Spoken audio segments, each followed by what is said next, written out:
ഭയം തോന്നിയില്ല, ട്രക്കിംഗ് ഇനിയും തുടരട്ടെ. ശരണ്യ എന്ന് പറഞ്ഞൊരു പെൺകുട്ടി കഴിഞ്ഞ ദിവസം കാട്ടിൽ വിട്ടുപോയി. 4 ദിവസം കഴിഞ്ഞാണ് ഈ പെൺകുട്ടി രക്ഷപ്പെട്ടത്. അപ്പോൾ ഈ രക്ഷപ്പെട്ട് വരുന്ന വീഡിയോ ഇടയിൽ പരമാവധി കമന്റും കാര്യങ്ങളും വരുന്നുണ്ട്. ഇത് സ്ക്രിപ്റ്റഡ് ആണ്, 4 ദിവസം ഇങ്ങനെ സർവേ ചെയ്ത് നിൽക്കാൻ പറ്റത്തില്ല, ഇത് മനഃപൂർവ്വം പ്ലാൻ ചെയ്തിട്ട് വൈറലാവാൻ ചെയ്താണെന്നൊക്കെ പറയുന്നുണ്ട്. ആ പെൺകുട്ടിയുടെ അറിയാവുന്നവരുടെ ഭാഗത്ത് നിന്ന് ഈ പെൺകുട്ടിയെ നിങ്ങൾക്ക് അറിയാത്തതുകൊണ്ടാണ്, പെൺകുട്ടി വളരെ ബോൾഡാണ്, അതിന് ഇങ്ങനെ പബ്ലിസിറ്റി ഉണ്ടാക്കേണ്ട കാര്യമില്ല എന്നൊക്കെ അങ്ങനെ കമന്റ് വരുന്നുണ്ട്. ഈ വിഷയത്തെ സംബന്ധിച്ച് ഷെയ്ഖ് ഹസൻ ഇട്ടൊരു വീഡിയോ ഉണ്ട്. ഷെയ്ഖ് ഹസൻ നിങ്ങൾക്ക് പലർക്കും അറിയാവുന്ന ആളായിരിക്കും. പർവ്വതാരോഹകനാണ്, നമുക്ക് ഒരുപാട് വലിയ വലിയ ക്രെഡിറ്റുകൾ കൊണ്ട് തന്നിട്ടുള്ള വലിയൊരു വ്യക്തിയാണ്. അപ്പൊ അദ്ദേഹത്തിന്റെ ഭാഗത്ത് നിന്ന് അദ്ദേഹം പറയുന്ന ഒരു വീഡിയോ അദ്ദേഹത്തിന്റെ ഇൻസ്റ്റാഗ്രാം പേജിൽ ഇട്ടിട്ടുണ്ട്. അത് ഞാൻ ഇവിടെ ആഡ് ചെയ്യുന്നുണ്ട്, നിങ്ങളൊന്ന് കണ്ടു നോക്ക്. ഇത് കണ്ടു കഴിയുമ്പോൾ നിങ്ങൾക്ക് എന്താ തോന്നുന്നുള്ള കാര്യം കമന്റ് ചെയ്യുക. പിന്നെ മല കയറാൻ പോകുന്നവർ അങ്ങനെ പോട്ടെ, ട്രക്ക് ചെയ്യാൻ പോകുന്നവർ അങ്ങനെ പോട്ടെ. പിന്നെ ചില ആളുകളെയൊന്നും എനിക്കും സപ്പോർട്ട് ചെയ്യാൻ പറ്റത്തില്ല. ഇതിന് മുമ്പ് ഒരുത്തനുണ്ടായിരുന്നു, മലയുടെ മേളിൽ കയറിയിരുന്നു. അവനെ അറിയാലോ, നമുക്ക് തിരിച്ച് വിളിച്ചിറക്കി കൊണ്ടുവന്നവൻ വലിയ അവൻ ഇന്നിപ്പോ ഈ പെങ്കുച്ചിനെ സിംഗപ്പെണെന്ന് വിളിക്കുന്നുണ്ട്. അന്ന് അവൻ സിംഗ ആണായിരുന്നു. അവസാനം അവൻ കാണിച്ച തോന്നിവാസങ്ങളും അവൻ വലിച്ചു കയറ്റിയിട്ട് കാണിച്ച വിവരക്കേടും അവസാനം അവൻ എന്ത് സംഭവിച്ചു എന്നുള്ളത് നമുക്കറിയാം.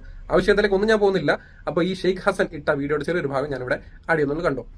അവിടെ വൈൽഡ് ആനിമൽസ് ഉള്ള ഏരിയ ആണെന്നറിയാം, വളരെ ഡേഞ്ചറസ് ആയിട്ടുള്ള ഏരിയ ആണെന്നറിയാം. രാത്രി ആയി കഴിയുമ്പോഴേ കാടിന്റെ ഭാവം മാറും. പലർക്കും അറിയാം, ഭീകരത. എത്ര പേടിയില്ലെന്ന് പറഞ്ഞാലും രാത്രി ഒറ്റയ്ക്ക് നമുക്ക് കാട്ടിനകത്ത് താമസിക്കാൻ വലിയ പേടിയാണ്. ശരണ്യ ഫസ്റ്റ് നൈറ്റ് 6:30 ഏതോ ഒരു അരുവിയുടെ സൈഡിലെത്തി അവിടെ സ്റ്റേ ചെയ്തു. ഇറ്റ്സ് ഓക്കെ, എങ്ങനെങ്കിലും സ്റ്റേ ചെയ്തെന്ന് വെക്കാം. നെക്സ്റ്റ് ഡേ എങ്ങനെയായിരിക്കും ഒരു സർവൈവലിന് വേണ്ടി ശ്രമിക്കുന്ന ആൾ എന്തായിരിക്കും? എങ്ങനെയെങ്കിലും ആളുള്ള സ്ഥലത്ത് എത്താൻ ശ്രമിക്കും.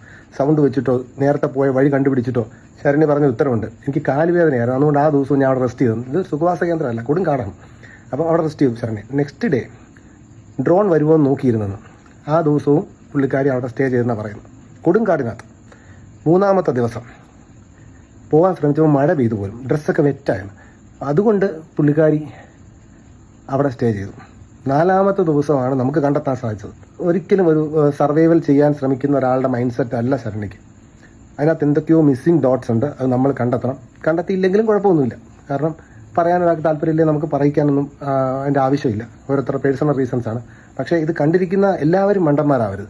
കാട്ടിനകത്ത് പെട്ടുപോയി കഴിഞ്ഞാൽ പേടിച്ച് തൂറി വാരി കെട്ടുമെന്നാണ് അദ്ദേഹം പറഞ്ഞതിന്റെ അർത്ഥം, പൊരുൾ. പക്ഷേ ഈ പെൺകുട്ടി വന്ന സമയത്ത് ആ തൂറി വാരി കെട്ടല്ല, സോറി, ആ ഒരു ടെൻഷനോ വിഷമോ ഒന്നും കണ്ടില്ല.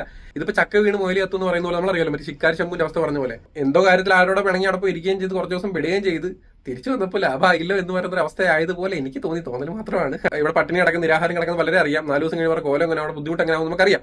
അപ്പോൾ എന്തൊക്കെയാണെങ്കിലും എനിക്ക് ഒറ്റ കാര്യം പറയാനുള്ളൂ, മല കയറാൻ പോകുമ്പോഴും ട്രക്കിങ്ങിന് പോകുമ്പോഴും സ്വന്തം റിസ്കിൽ പോവുക, കൂട്ടം തെറ്റി പോകാതിരിക്കാൻ ശ്രമിക്കുക. നല്ല എക്സ്പീരിയൻസും അതും കാര്യങ്ങളൊക്കെ ഉണ്ടാക്കിയ ശേഷം അതിൽ പണിക്ക് ഇറങ്ങുക. വെറുതെ ഇങ്ങനത്തെ വാർത്തക്കാർക്ക് ന്യൂസ് ഉണ്ടാക്കി കൊടുക്കാതിരിക്കുക. It's me Althaf. വെട്ടിയിട്ടാലും പൊട്ടി മുളക്കണം. നമ്മുടെ പുതിയ പേജാണ്, ഫോളോ ചെയ്യണം. Signing out.